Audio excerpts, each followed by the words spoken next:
Bienvenue à votre émission Kofosidi. Nous voilà à notre dernière étude sur le thème du sabbat. J'espère que chacun d'entre nous, nous avons pu avoir des éléments pour pouvoir encore être plus près de Dieu lors de nos services d'adoration le jour du sabbat. Et en ce jour, nous allons voir que le sabbat a été créé pour l'humanité, pour chacun d'entre nous. Et je vais demander à Guillaume de nous faire la prière. Père Céleste, nous te remercions pour le moment que tu nous accordes aujourd'hui pour discuter de ta parole et en particulier du sabbat.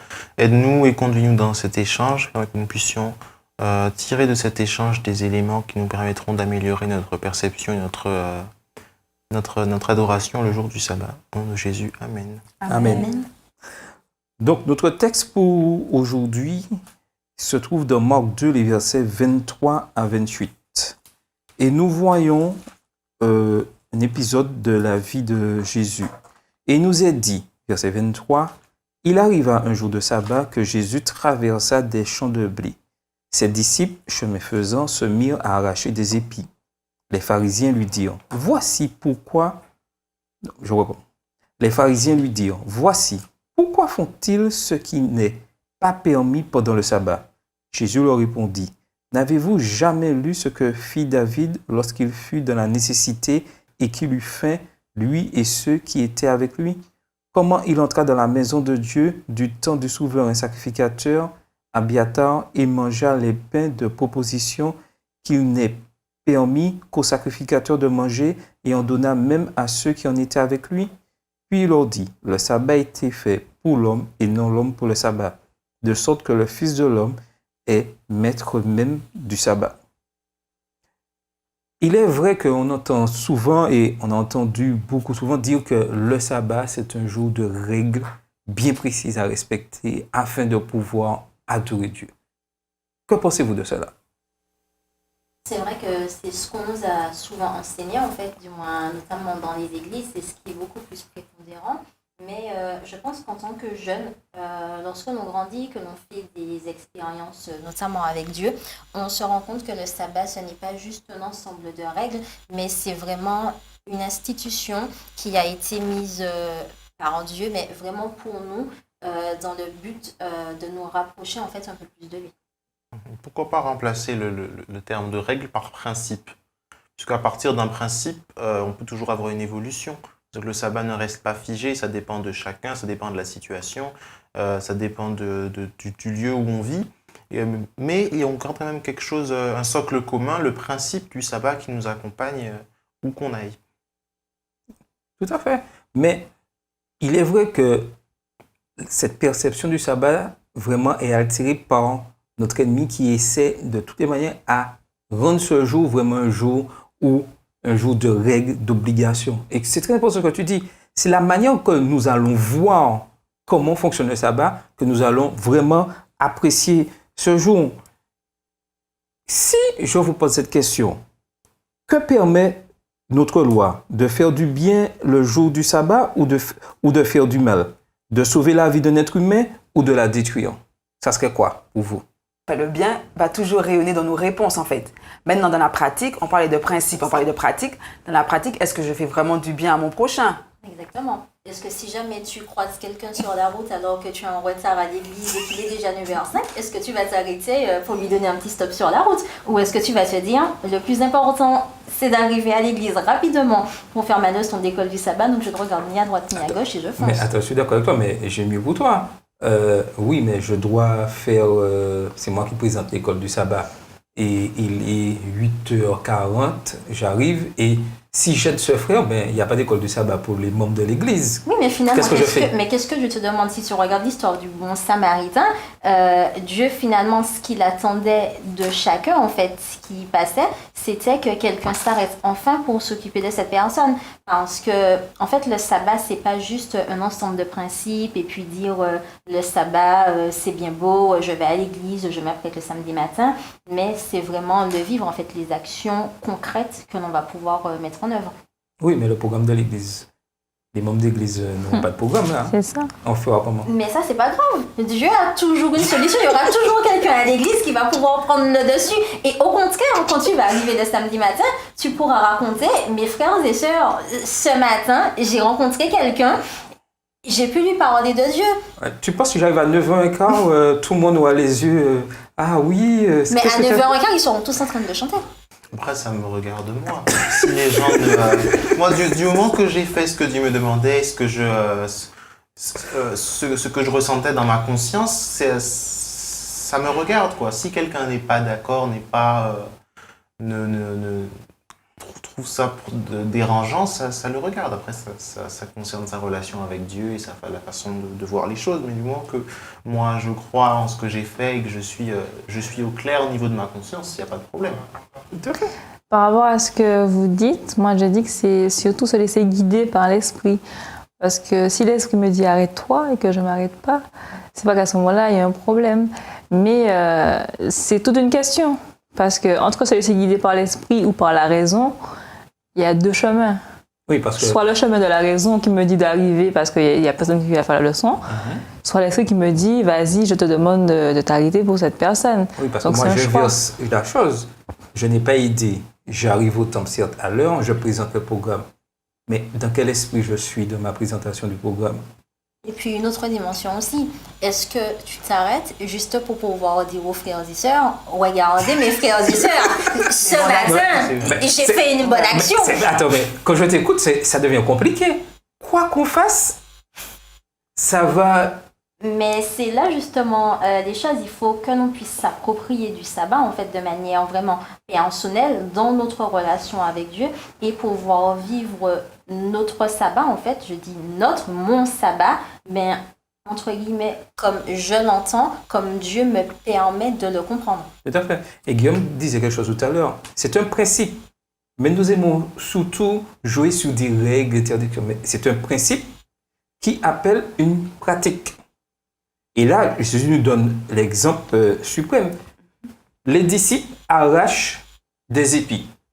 Qu'est-ce que la loi? Les pharisiens avaient un peu perfectionné, entre guillemets, leur principe du sabbat.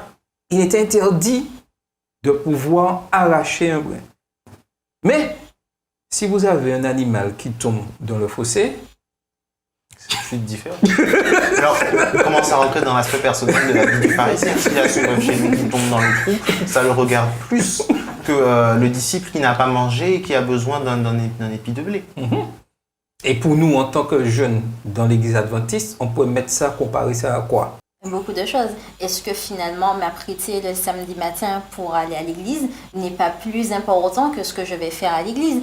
Est-ce que monter sur l'estrade pour faire la bienvenue, ce n'est pas juste pour pouvoir montrer aux autres parce qu'on sait que ce sera diffusé sur les réseaux que j'ai fait la bienvenue à l'église? Alors que ce que Dieu nous demande, c'est de faire vraiment quelque chose mais de manière désintéressée. En fait, qu'on le fait par amour pour lui, par amour pour notre prochain aussi en fait. Je pense que c'est la disposition de nos cœurs en fait, dans toutes nos actions, quelles qu'elles soient, c'est vraiment comment est mon cœur et comment je suis rempli, on parlait de l'esprit, comment je suis rempli de la présence de Dieu. Est-ce que je le fais pour les autres, est-ce que je le fais pour être vu ou est-ce que je le fais vraiment parce que j'aime Dieu et que Dieu est mon guide en fait. C'est vraiment, tout provient de nous-mêmes. Est-ce que moi je suis morte à moi-même ou est-ce que moi c'est toujours moi qui suis en avant? Est-ce que je suis égocentrique, je pense à moi? Forcément ce sera biaisé en fait. Tout à fait. Et la question est, est-ce que je sers le sabbat au lieu de bénéficier des bénédictions de ce jour-là? Et ça, c'est une question que nous devons tous nous poser. Mon fonctionnement dans mon service le jour du sabbat, est-ce que je le fais par habitude, juste comme tu disais, se faire voir, entre guillemets, être apprécié, ou est-ce que je recherche vraiment la bénédiction? Et ça, c'est un aspect que chacun, personnellement, je ne peux pas, je dirais, donner un avis sur ce que Cassandra va faire le sabbat. Mais moi, quel état? Mais si j'arrive le sabbat et je commence à discuter la façon Cassandra fait ça, ah oui, mais Cassandra fait ça pour... Est-ce qu'elle fait ça pour la gloire de Dieu? C'est pas que ça doit un problème. Ah, mais c'est toi qui as un problème. Je suis désolée, tu as un gros problème par contre. Hein? Si tu es là pour regarder ce que quelqu'un a fait, il faut te remettre en question. Mais est-ce que finalement, on n'est pas tous un peu comme ça à l'église le sabbat matin? Est-ce que finalement, on n'est pas tous en train un peu de juger et de se dire, la manière dont celle-là a fait les 5 minutes, peut-être que si j'avais fait, j'aurais mieux fait. Alors que la personne, il faut pas oublier que ça reste un intermédiaire de Dieu qui a aussi en fait un message pour nous, qui le fait de tout son cœur, qui y met du sien parce qu'elle a envie tout simplement de servir Dieu. Et je pense que si on arrivait tous à l'église dans cette optique, en se disant je viens pour adorer Dieu, je viens pour écouter ce que Dieu a à me dire et pas regarder à la personne, on verrait les choses différemment. Et c'est pour cela qu'il est important de comprendre la façon personnellement que j'adore ce jour-là. Mon état d'esprit. Est-ce que je viens basé seulement sur des règles ou sur une pratique? C'est vrai, nous ne sommes pas parfaits. Mais le service rendu, et Dieu agrée plus un service volontaire de quelqu'un qui n'est pas vraiment, entre guillemets, qui n'a pas la diction facile, mais qui le fait de bon cœur, que celui qui parle très bien, mais qui le fait juste pour se faire voir. Et il est important que jeunes, en tant que membre aussi de l'Église du 7e jour, chacun individuellement, puisse comprendre comment je rentre dans ce jour-là. Quel service je donne à Dieu? Est-ce que je cherche à me servir, à me faire voir, ou est-ce que je cherche les bénédictions de Dieu? Je vais rebondir sur ce que tu disais. On parlait de principe, on parlait de pratique. Et souvent, on est plus dans la théorie que dans la pratique. Souvent, on connaît les versets de la Bible. Souvent, on a la connaissance. Et quand il s'agit vraiment de mettre en pratique ce que Dieu nous demande, il y a vraiment un fossé, hein. Moi-même aussi, je me rends compte, il y a vraiment un fossé et on est vraiment loin du compte. On parlait du sabbat, le sabbat des délices, et effectivement, parce que on est égocentrique, parce que Dieu, le vieil homme n'est pas encore mort, du coup, on est en avant et effectivement, on pointe du doigt l'autre parce que intérieurement, on n'a pas, on est théorique, voilà, on n'est pas dans la pratique dans mettre en pratique ce qu'on a appris, mettre en pratique les versets de la Bible, mettre en pratique notre relation avec Dieu, avec les autres. Du coup, on a la connaissance, mais on est vide en fait dans nos actions. Et ce que tu dis est juste. Mais le deuxième aspect que notre ennemi met encore en place, c'est nous faire comprendre que c'est un jour où nous sommes privés de notre liberté. Alors que c'est un jour où nous sommes complètement libres. Dieu ne nous impose rien du tout. Tout à fait. Et comme je disais dernièrement à un jeune qui ne connaissait pas en fait les adventistes du 7e jour et qui me disait justement il y a plein d'interdictions, je lui disais mais au-delà des interdictions, à partir du moment où on a fait ce cheminement de comprendre en fait pourquoi on fait certaines choses, pourquoi on agit d'une certaine manière, les choses elles deviennent naturelles et finalement on acquiert une certaine liberté que les autres ne voient pas comme ça. Tout à fait. Mais c'est à nous de comprendre que nous sommes libres. Tout à fait. Dieu n'oblige personne. À mon avis, si nous n'étions pas libres, lorsqu'on arrive le samedi matin au temple, moi le premier, je pense que j'aurais déjà pris un coup d'orage. Parce que mon action, mon service n'est pas vraiment agréé par Dieu. Malgré ça, Dieu nous accepte et il nous demande de nous perfectionner. Et ça, c'est quelque chose de magnifique. Parce que quand je regarde le temps d'Israël, lorsqu'on commettait une faute, c'était réglé sur le champ. Et aujourd'hui, Dieu, dans tout son amour, nous laisse libres. Mais heureusement que Dieu nous donne cette possibilité en fait de nous racheter, de venir justement à l'église pour apprendre en fait encore plus à le connaître et s'améliorer. Mais que faisons-nous de cette liberté? Mais justement, c'est un choix. On parle de principes, on parle de règles. C'est un choix. Notre vie ne peut pas être faite que de choses à faire. On doit choisir nos limites. On doit se donner des limites. Et c'est nous qui choisissons nos limites. Et à partir du moment où on a choisi nos limites, on est en accord avec ça. Et c'est les autres qui vont pointer peut-être du doigt, qui vont dire « Ah, tu ne fais pas telle chose, tu ne fais pas telle chose. » Et peut-être que eux, ça leur plairait pas. Parce que c'est pas ce qu'ils ont choisi. Mais nous, personnellement, c'est pas parce qu'on nous pointe du doigt en nous disant que tu ne peux pas faire ça, du coup, tu n'es pas heureux. On doit le prendre pour nous. Si nous, on se sent heureux, on n'a pas intégré le discours de l'autre à nous. Parce que des fois, on choisit ce qu'on veut faire ou ne pas faire et on est très bien comme ça. Enfin, si je veux pas regarder la télé ce jour-là parce que ça me fait du bien et que du coup, je me ressource autrement, c'est mon choix. Et si à côté, quelqu'un pense que c'est délétère et que finalement, je ne suis pas très heureux, elle a le droit de penser ce qu'elle pense, mais j'ai le droit aussi de vivre mon sabbat et comme je l'entends, parce que pour moi, j'ai choisi en fait. Oui, je suis d'accord avec toi. Mais lorsque j'observe mon sabbat, je me prive, entre guillemets, de télévision. Et puis je dis pendant la semaine, ah ouais, j'ai raté le truc samedi là. Du coup, là, c'est une contrainte. Oui, mais j'ai un problème. Pareil. Oui, non, là, du coup, en fait, c'est pas un choix. Mais tes pensées sont censées être tournées vers autre chose. Parce que finalement, ce que tu n'as pas regardé à la télé, si tu te mets à te dire, mais en fait, j'ai raté, c'est absolument ce que je voulais suivre, c'est que finalement, tu n'as pas réellement intégré le but du sabbat. Tu n'as pas réellement intégré ce verset qui dit que, justement, le sabbat a été fait pour l'homme. Parce que, tu n'en fais pas de ton délice. Mais si tu intègres ce principe-là et que tu en fais ton délice et que tu vas regarder le programme, où est-ce qu'on va? C'est là que c'est le problème après. Tout à fait. Mais on a l'exemple du peuple d'Israël. Dieu les libère de l'esclavage pour une terre promise. Et pendant le processus, à un moment, ils disent, ils regrettent là où ils étaient. Mais ça, c'est nous, c'est tout le temps. Le Seigneur nous bénit, on dit Seigneur, mais pourquoi? Exactement, on préfère rester dans cette médiocrité c'est qu'elle clair. avancer, en fait. Mais oui, mais c'est... Non, mais c'est le paradoxe. Oui, Ils étaient dans l'esclavage, on les frappait, parce qu'il faut être sérieux. On les frappait, et là, ils disent, non, je préfère retourner. Est-ce que des fois, nous n'aimons pas vraiment des fois retourner dans notre situation de péché, d'esclave du péché, et dire, bon, c'est beaucoup mieux. Il y a moins de contraintes. C'est le propre de l'homme en fait. On pense toujours que l'herbe est plus verte ailleurs. Sauf que finalement, quand on va voir la fameuse herbe qui est plus verte ailleurs, on se rend compte qu'elle est plus jeune que le beau vert qu'on avait de l'autre côté.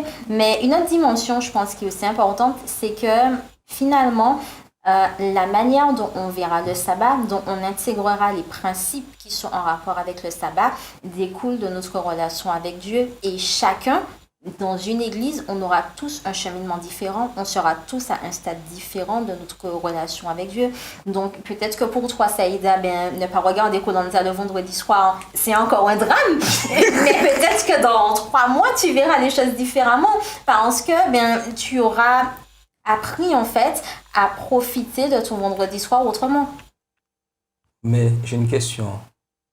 Puisque tu as parlé des missions préférées de Saïda. Mais si je l'enregistre et je le revois le dimanche. Mais pourquoi tu veux l'enregistrer? Il y a des replays, tout simplement, c'est déjà enregistré. Tu n'as pas besoin de faire ce texte. Ou je regarde le replay. Mais Koh-Lanta, il n'y a pas de replay. Donc, alors, qu'est-ce que ça symbolise? Est-ce que vraiment, c'est une question de réflexion, est-ce que vraiment, j'étais vraiment dans le sabbat? Mais pour moi, c'est la même.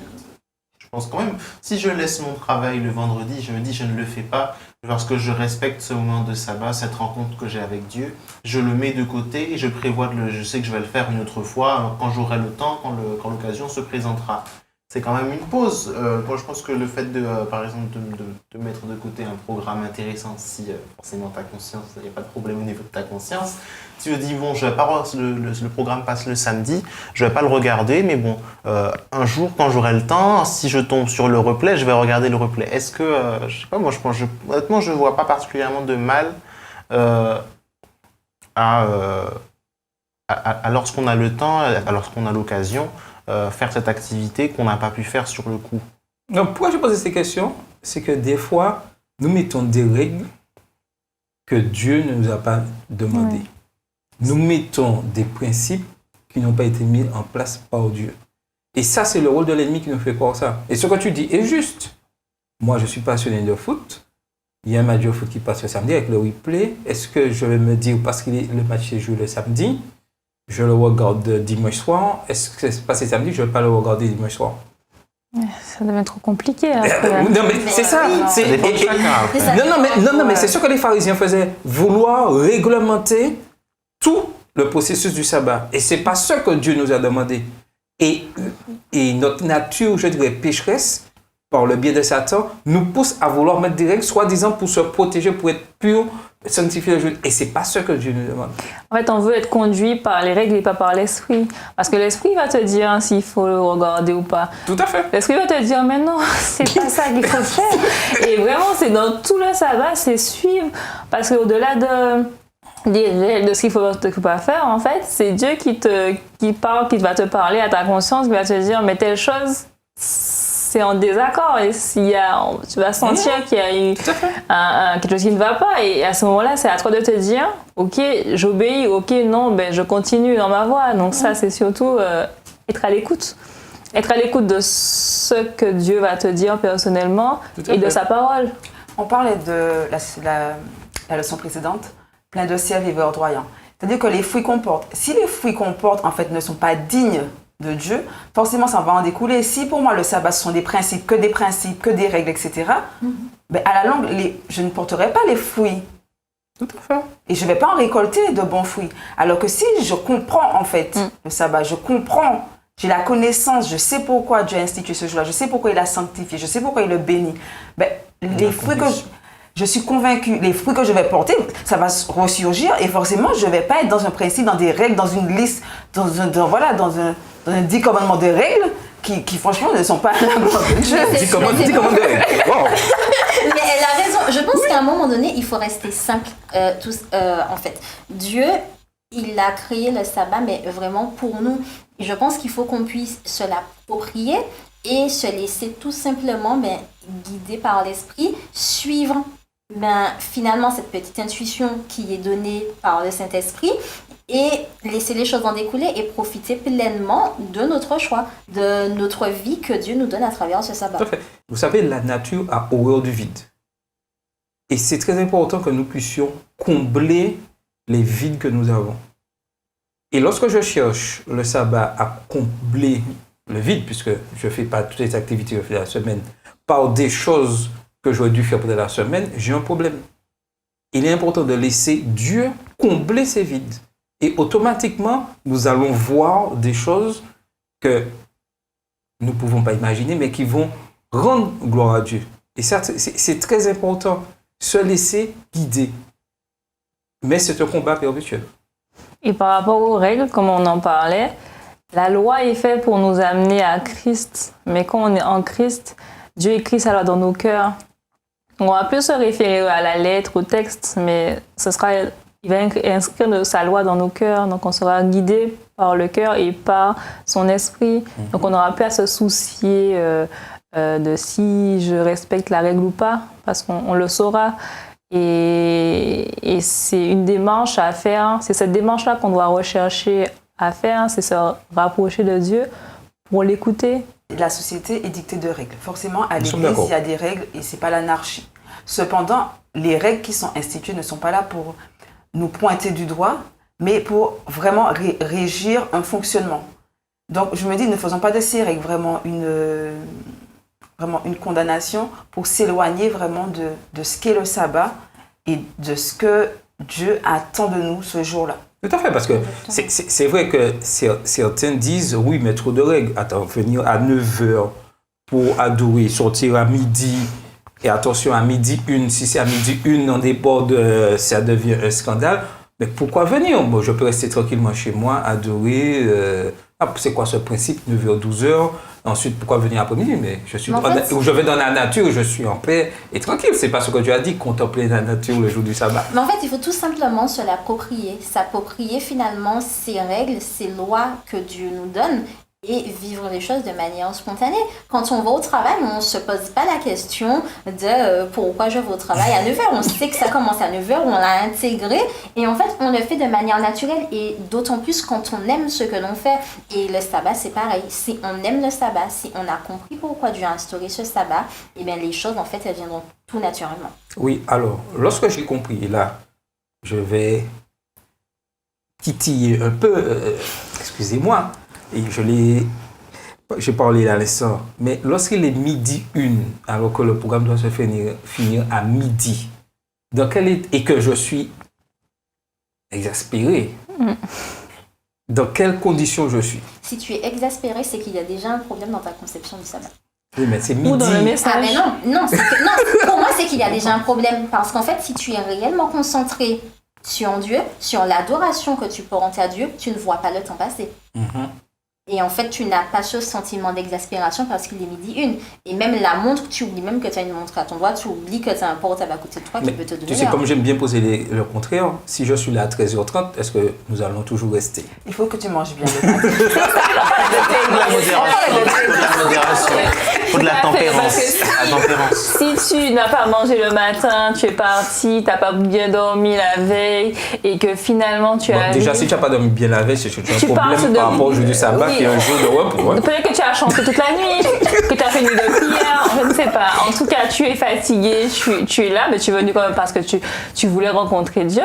Et puis finalement, c'est vrai qu'il y a un message qui est un peu... voilà, Somnolent. qui est un peu somnolent. Du coup, en fait, là, tu as peut-être un peu faim, tu es fatigué, le message est somnolent. Voilà, tu es peut-être un petit peu... tu voudrais que ça se finisse. Donc, je conçois. Après, c'est humain. Et puis, bon, il faut remettre à Dieu tout ce qu'on vit. Bon, si tu es exaspéré, tu dis, bon Dieu, je suis exaspéré. Est-ce que tu peux venir m'aider à ce moment précis? C'est surtout rester en connexion, parce que ça, on a le droit d'être exaspéré, c'est des choses qui arrivent, on ne peut pas le nier. Donc, c'est vraiment rester dans l'esprit du sabbat. Donc, Seigneur, mon Dieu, est-ce que tu peux m'aider? Parce que là, l'esprit du sabbat commence à partir. Est-ce que tu peux m'aider à le retrouver? Donc, quand on sent qu'on a des difficultés, parce qu'on en aura, c'est surtout ne pas rester dans la difficulté, mais essayer de trouver de l'aide auprès des frères, auprès de Dieu. Ouais, là, j'ai du mal à vivre le sabbat pleinement. Comment faire pour vraiment me reconnecter? Parce que ça arrive. Hein, et c'est important de ne pas rester seul ou de petit à petit se désolidariser du sabbat, mais vraiment de reconnaître qu'on est exaspéré. C'est Et important. moi, juste ce que je vous conseille, Et c'est voilà. ben, en fait, quand on vient à l'église, c'est de faire cette prière à Dieu et de lui demander de nous aider à rester en fait connectés à lui, de nous permettre d'entendre les messages qu'il a à nous dire. Et je pense qu'à ce moment-là, on pourra voir les choses différemment. Je ne dis pas que ça se fera instantanément et que dès samedi prochain, on sera tous comme ça. Mais je pense que c'est un cheminement que l'on peut essayer de faire chaque sabbat. Tout à fait. Ouais. Et c'est vrai qu'il y aurait de multiples choses à dire, mais il est important que, arrivé à la fin de ces études du sabbat, que nous puissions comprendre que c'est un cheminement, sabbat après sabbat, qui nous rapproche de Dieu, que Dieu va combler nos vides, des vides du fait de déception, de deuil, de divorce, etc., de problèmes. Mais lorsque nous entrons dans ce sabbat, ce jour de repos, Dieu comble tous les vides pour nous soulager, afin de nous donner cette force de pouvoir continuer. Et comme j'aime bien le dire, nous avons une espérance, être au ciel. Donc, je fais tout pour être au ciel et ça passe par mon adoration le jour du sabbat. C'était votre émission Coffres idées.